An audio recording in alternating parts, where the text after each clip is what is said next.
সর্বশ্রেষ্ঠ যে লুগাত সেইটা আরবিক লুগাত সেইটা বাবা জাহাঙ্গীরের কাছে আছে এবং তা থেকে নিয়ে সমস্ত কিছু। এবং বাবা জাহাঙ্গীরের এই কোরআনুল মাজিদটা আপনি পড়ে দেখবেন, হ্যাঁ, এটার মধ্যে রেফারেন্স গুলো দেওয়া আছে কোন কোন লুগাত থেকে নেওয়া হয়েছে, আপনারা একটু পড়ে দেখবেন। আর আসেন, রসুল যদি বন্ধ হয়ে থাকে আমাকে রবের কথা বলবো কে? কারণ আলেমদেরকে যে আপনি বলতেছেন, কয়জন আলেম বুকে হাত দিয়ে বলতে পারবো যে সে তার নিজের নফসকে চিনেছে? কয়জন আলেম বলতে পারবেন?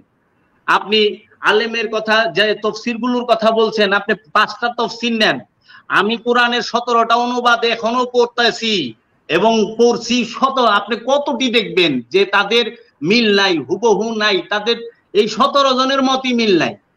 আশ্চর্যের ব্যাপার, তারা নফসকে রু বানায় ছুঁয়া দিছে, রুকে নফস বানায় ছুঁয়া দিছে। আবার কি শুনবেন, সেটা হলো রুহুল আমিনকে জিব্রাইল ফেরেশতা বানায় ছুঁয়া দিছে। কোথায় জিব্রাইল আর কোথায় রুহুল আমিন? রুহুল আমিনকে আর জিব্রাইলকে যাদের রেফারেন্স দিলেন ইবনে কাসির সাহেব ওইটাই করছে, রুকে নয়। এবং ইবনে কাসির সাহেব মুমিনকে বিশ্বাসী কইছে, মুমিন আর আমানুরে এক কইরা ফেলাইছে। আবার হজরে ওই যে কোরআনের যে সূরা বনী ইসরাইলের 78 নম্বর আয়াতটা আছে না, যা কি সূরা বনী ইসরাইলের 78 নম্বর আয়াতটা যে কোরআনে নামাজের যে 5 ওয়াক্ত নামাজের যে রেফারেন্স দেয়, সেই আয়াতটা আপনি একটু দেখবেন। ওইখানে আছে সালাতের কথা একবার, সালাত শব্দটা আছে একবার, কিন্তু ওইখানে সালাত শব্দটা কতবার উনি উচ্চারণ করছে সূরা বনী ইসরাইলের 78 নম্বর আয়াতে। এবং কোরআন শব্দটা আছে 2 বার। সেই কোরআন শব্দটাকে বানায় থুয়া দিছে সালাত, কোরআনের অনুবাদ করছে সালাত। আসলে কোরআনের অনুবাদ কি সালাত? কোরআন অর্থ কি সালাত? এটা কোথায় তারা পাইল আমার বুঝে আসে না। এবং এইরকম অনেক আছে, অসংখ্য, অভাব নাই, যে অর্থেরই গরমিল।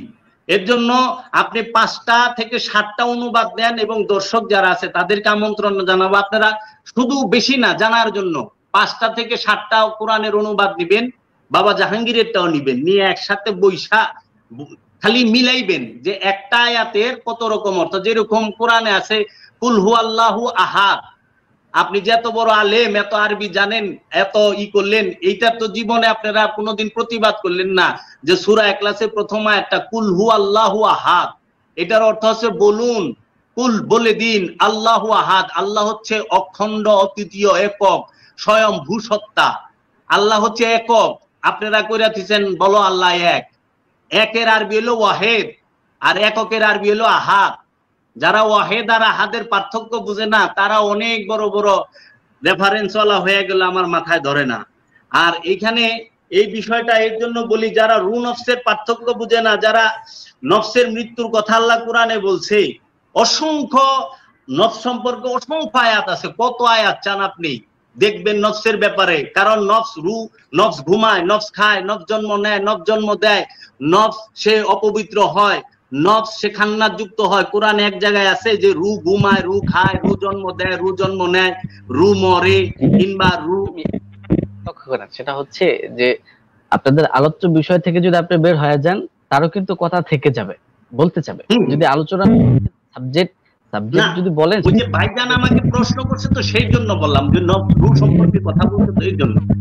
তো বিষয়টা হচ্ছে রসুল আগমন করবে একটা কারণে সব সময়, সেটা হচ্ছে প্রত্যেক ভাষায় রসুল আছে, প্রত্যেক জাতিতে রসুল আছে, এবং ওই জাতির নিজস্ব। আমাকে বুঝাইতে হইলে আমার ভাষায় বুঝাইতে হবে। আপনি আরবিতে আধা ঘন্টায়, যে এখন যতক্ষণ সময় আছে আপনি বললেন আলোচনা যতক্ষণ চলবে আমি আরবিতে বলতে পারবো, আপনি আরবিতে বলেন, আমি নিজেই বুঝুম না, বুঝে যে উপস্থাপক সেই বুঝবো না, উপস্থাপক মাওলানা হ্যাঁ বুঝবো না, তাহলে এই আলোচনা করে কি লাভ হইল? এই আলোচনা করে তো কোনো লাভ নাই। আলোচনা করতে হবে সেইটা যেটা আমি বুঝবো, মানুষ বুঝবে। কারণ আরবি আমার ভাষা না, আমার মাতৃভাষা হচ্ছে বাংলা। আমাকে বুঝাইতে হলে বাংলা ভাষায় বুঝাইতে হবে, আমাকে বুঝাইতে হলে বাংলা ভাষায় আল্লাহর রসুল প্রেরণ করতে হবে। আমার ভারতের মানুষকে বুঝাইতে হইলে ভারতেও অনেক রকম ভাষা আছে, ওই ভাষায় বুঝাইতে হবে। পাকিস্তানিদের বুঝাইতে হলে উর্দু ভাষায় লাগবে, আফ্রিকানদের ভাষায় বুঝাইতে গেলে আফ্রিকানের ভাষা লাগবে, চাইনিজদের ভাষায় চাইনিজ লাগবে। চাইনিজদের এখানে যাই আরবি কইলে কোনো লাভ হইব না। তো এই যেরকম আমাদের দেশে বিভিন্ন অনুষ্ঠানের মধ্যে দেখি বহির্বিশ্বের থেকে আয়া ইংরেজিতেও ভাষণ দেয়, আরবিতেও ভাষণ দেয়। তো পাশের চাচারে যে গেলাম কি বুঝলেন, কিছুই বুঝি নাই। কান্দেন কে? হুজুরে কান্তাছে, লে কান্তাছি। এই হুজুরে কান্তাছে, লে কান্তাছি না বুঝা এটা তো লাভ নাই। আমাকে আমার ভাষায় বুঝাইতে হবে। এর জন্য আল্লাহ রাব্বুল আলামিন বলছে যে আমি প্রত্যেক জাতিতে প্রত্যেক ভাষায় আমার রসুল প্রেরণ করছি আমার নিদর্শন সমূহ বর্ণনা করার জন্য তাদের কাছে। আর আমি যেই পর্যন্ত রসুল প্রেরণ না করি ওই পর্যন্ত আমি কাউকে শাস্তি দেব না, কেউ শাস্তির আওতায় আসবে না। কারণ আল্লাহ জুলুম করে না, আল্লাহ আগে সতর্ককারী পাঠায়। এর জন্য আল্লাহ রাব্বুল আলামিন বলছে যে আমার রসুল তোমাদেরকে প্রত্যেককে তোমাদের ইমাম সহ ডাকা হবে। কাল কিয়ামতের দিন প্রত্যেককে তোমাদের ইমাম সহ ডাকা হবে। সেই আমার ইমামটা কি উপস্থিত না অনুপস্থিত? কারণ ইমামে তো সব দেখবো আমি কি করতেছি, আমি তার বাণী শুনছি কি শুনি নাই, আমি তার ডাক শুনছি কি শুনি নাই। এর জন্য রসুল চলমান এবং কিয়ামত পর্যন্ত থাকবে মানুষের হেদায়েতের জন্য। রসুল মানুষকে হেদায়েত করে, রসুল মানুষকে গায়েবের ইলম শিক্ষা দেয়, রসুল মানুষের নফসকে পবিত্র করে। কিভাবে নফস পবিত্র হয় সেই নফসকে পবিত্র করার শিক্ষা দেয়। রসুল শিক্ষা দেয় কিভাবে সালাত করবে, রসুল শিক্ষা দেয় কিভাবে সিয়াম করবে, হজ করবে, কুরবানি করবে। এখন আপনি যে বললেন আলেমদেরকে ফলো করুম, ওখানে এক এক আলেম সাহেব তো এক এক ভাবে সালাত আদায় করে, কোনটা করুম? একজনের নিয়ত বান্ধে এক হুজুরে হেনে কয় এটা ঠিক না, হেনে বান্ধব, ওখানে হেনে বাঁধছে কয় এটাও ঠিক না, এই না নাবির নিচে বান্ধ, আরেকজনের কয় দুধ তরি বান্ধনই লাগবো না, সিয়ারা বান্ধেই না। তাহলে এগো ভিতরেই তো মিল নাই। এখন আপনি কোনটা নিবেন কোন? কিন্তু রসুল কইলে তা না, রসুল একটাই শিখায়। এবং আপনি আদি থেকে এই পর্যন্ত বাবা আদম থেকে নিয়ে এই পর্যন্ত যত মহামানব আসছে, রসুল আসছে, সবাই তারা কি করছে? একরকম শিক্ষা দিছে। সেটা হলো কি তাদের নফসকে পবিত্র করছে। এবং এই পর্যন্ত যত রসুলগণ আগমন করছে তাদের প্রত্যেকের বাণী এক, কিন্তু অনুষ্ঠানের ভিন্নতা আছে, প্রয়োগ পদ্ধতির ভিন্নতা আছে। আনুষ্ঠানিকতা, বাংলাদেশের মানুষ ধুতি পরে, বাংলাদেশের মানুষ গুলটু পাঞ্জাবি পরে, ফারা পাঞ্জাবি। সৌদি আরবরা ধুতি পরে না, ফারা পাঞ্জাবি পিনতে না, সৌদি আরবরা জুব্বা পরে। আবার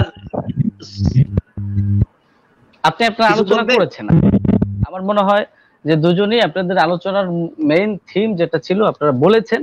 আমি দর্শক পক্ষ থেকে আমি যেটা বুঝলাম যে আমার কিছু কথা ছিল, আমি তো আমার সময়টা নিয়ে নেই, ওই সময় আমি সময়টা ছেড়ে দিয়েছি, কাউকে সময় দিব না।